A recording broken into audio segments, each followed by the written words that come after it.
आणि पोरग माझं 100% गुणवान आहे, त्यामुळे सुनेला चांगलं मनात नसताना सुद्धा राहावं लागणार आहे. जॉब पण करते ना ती? IT मध्ये येते, तिला कशाचं टेन्शन, बसून बसून नुसतं काम असतं. माझ्या पोराला तसं साईटवर व्हिजिट असते, माझ्या पोराला फिरतीचं काम आहे.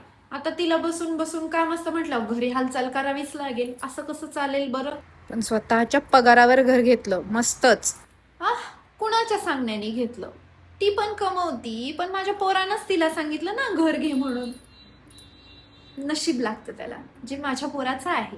माझ्या पोराच्या नशिबात घर होतं, त्याच्या बायकोनं घेऊ नये तर कोणीही घेऊ, घेतलं हे महत्वाचं.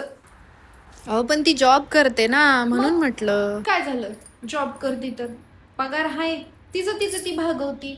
माझं पोरग घरातलं सगळं बघतं, आणि घरात बसून बसून तिला कामच काय असतं. पोराला हातभार लावला तर काय बिघडतंय होय? बाकी तुमच्या सुनबाई खूप कष्टाळू, छान आहे एकदम. मग माझा पोरगा लाडच तेवढा करतोय तिचा, म्हणून तर आजपर्यंत. आणि पैसे आणले कुणाकडून तिने? माझं पोरग देत होतं, स्वतः कमवत होती, बचत करून करूनच ठेवले ना. पोराचेच पैसे आहेत माझ्या, मग घेतलं घर तर काय उपकार केले? माझं पोरग माझ्याशिवाय जेवायला पण बसत नाही. एक वेळ त्याला त्याची बायको नसली तरी चालेल, पण आई जोपर्यंत जेवायला बसत नाही तो जेवत नाही. आई आई महत्वाची आहे त्याला, बाकी काही नाही.